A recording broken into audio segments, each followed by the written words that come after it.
Chapter 7.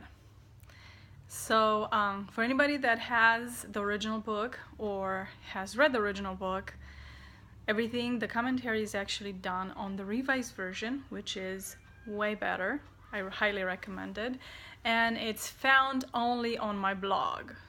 And it's chapter by chapter as I'm going, down by commentary. I know I'm going slow. I'm sorry about that. But I will try my best to continue, and hopefully you'll be able to enjoy it. But back to chapter 7. I love chapter 7 because there's a glimpse in our life as the Damian family, and those are really nice memories for me. I like it because it portrays just our social life a little bit, and when I say our, I mean my parents, because my social life is going to come more in about a year. Up to that point, my social life was really just home and school. I wasn't really allowed to play outside as everybody else in the public courtyard. There's not a public courtyard. The way buildings in Eastern Europe are built, it's almost like they kind of surround these individual courtyards. There's all these cement apartments, and there's always a courtyard where children play all the time. I wasn't really allowed to do that more because I was the oldest of a lot of brothers and sisters, and I always had to work, and I was always busy with some chore. So I really wasn't, and I was not even allowed to go out because of my mom thought that I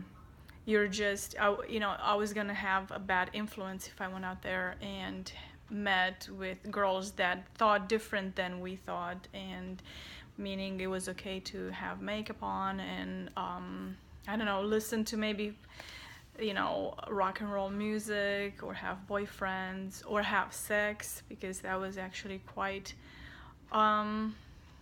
popular for teenagers and outside of the Christian kind of circles, because we were considered Christians, and there was a clear separation between us and everybody else type of thing. And so because of that, I really wasn't allowed to play outside, just because of the bad influence that it could have had on me and my young way of thinking, while it was being developed.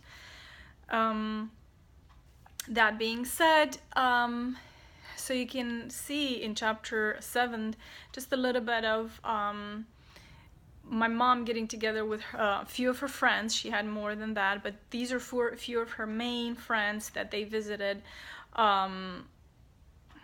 once a week, maybe sometimes even more than that.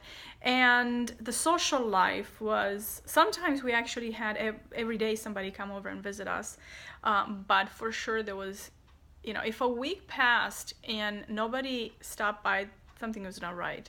So there was always 2 to 3 people that stopped by on a regular week, not daily basis, but on a regular week basis, and they visited, independent. Sometimes it's just 5 minutes. They would stop by just to say hi, and sometimes longer than that. It depended how everybody had time, because everybody had their own families and usually a lot of children that they had to take care of, food, cleaning, laundry, so on and so forth. So this time, and of course, I was always sneaking and listening. There was no open floor concept in the Eastern European cement apartment buildings, or the homes actually. That's more of a Western view and a Western kind of, I think. It was no open concept floor plans of the apartment. So for us, it was, you come into our main door, and it's door, hallway, and door, and every door took you to either a kitchen or a bathroom or a bedroom or a living room. The living room, because we only had one. So that kind of explains a few things. The other thing is their ladies always got together when my father was working. They knew the working schedule of my father, and that's when they came and visited. My father had a gift of not making people feel welcome. He had a sourness about him. I think he was tired most of the time, and I think it really had to do with the fact that in childhood, himself was not raised by parents, was raised by older siblings. He had a very absentee father. They were married, and but he just really did not have a relationship with his kids other than yelling at them and putting them down.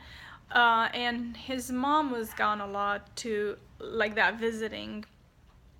So I think it was just his lack of really social comfortability too that kind of came out, and in a very cranky, grumpy kind of way. So I loved to sneak and listen to the stuff because that was our news and our entertainment as children. Culturally, there was a clear separation between adults and children. Adults stuck with the adults, and children were shushed away. They were not allowed to. It was like not seen, not heard type of motto. If you had another adult coming to visit, they had to totally disappear and not interrupt the adult conversation. To this day, I mean, as an adult, I really liked that. I was a child. Of course, I didn't care that much about that because I wanted to be included in more, because it gave a little bit of interest to the life of a child, I guess, from an adult point of view. But as an adult, I can see the importance of certain things. You know, certain things need to be talked only among adults, and children should not be listening to that sort of stuff, because most likely with the wrong information or not a full understanding of what the adults are talking in this 5, 10, 15 minutes of time, they could have a false understanding of what they're talking about. And I just think it's nice to have an adult conversation without constantly being uninterrupted with children's silliness. So moving on, so you'll be able to read and see the interaction, a lot of gossip, a lot of new things that changed after the revolution. Some were true and some were partially true, but there was the truth into everything. And then I started 11th grade, and 11th grade started for me with a total brand new classroom, but brand new classmates, except another Christian. And I was really happy about that, because I was planning not to tell people about that I was Christian, because I wanted for them to find out my personality first and kind of make a judgment based on my personality, not based on the fact that I had a Christian kind of stamped, across my forehead, because everybody did judge you immediately based on that just one word, Christian. And it was a very, very low, degrading type of understanding that came with it, and nobody wanted to have anything to do with a Christian unless you're another Christian. So of course that got blown by my by the other girl that she was a Christian. We were, I wouldn't consider friends, but we were just not close friends, but we knew each other. And the frustrating part, I think, as soon as everybody found out I was a Christian, it went kaput for a while, and I really had to work hard to help them understand that there's a difference in between their idea of a Christian, and we are human beings. We were human beings just like everybody else, with their own personalities, with our own personalities, with our own hopes and visions and things like that. We were not monsters. And it took some time. It took about half a year, if I remember right. It took some time of constantly having to put up with a lot of just put down and a lot of bad jokes coming my way. But it was even harder because this other girl, she had a really bad habit of lying. So what happened is her behavior got thrown into my face, and then we kind of got thrown into this bundle of you are all like that. And that was extremely frustrating because I didn't appreciate her choices being, and the consequences of those choices being thrown back into my face when I absolutely had nothing to do with what she chose to say, how she chose to behave.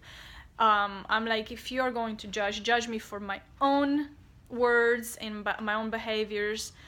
Preferably don't judge me at all, but if that came to it, like, judge me for what I'm doing wrong, not for what somebody else is doing wrong, simply because they're a Christian, and you're just throwing everything in my face as if somehow I manipulated and master-minded everything, and I'm just this evil person. That I didn't appreciate that.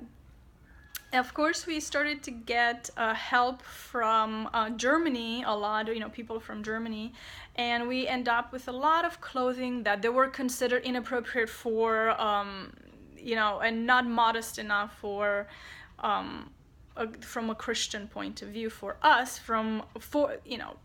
My mom and my dad didn't consider some clothing appropriate, so instead of throwing them away, what I decided to do is take them to school and see if somebody else wanted to buy them.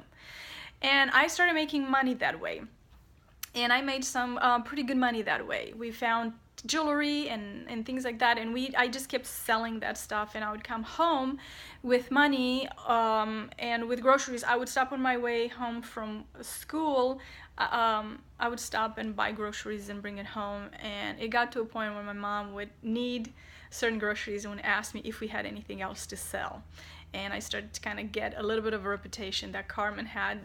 If you wanted something fashionable and something unique, that go ask Carmen, because she might have something for you.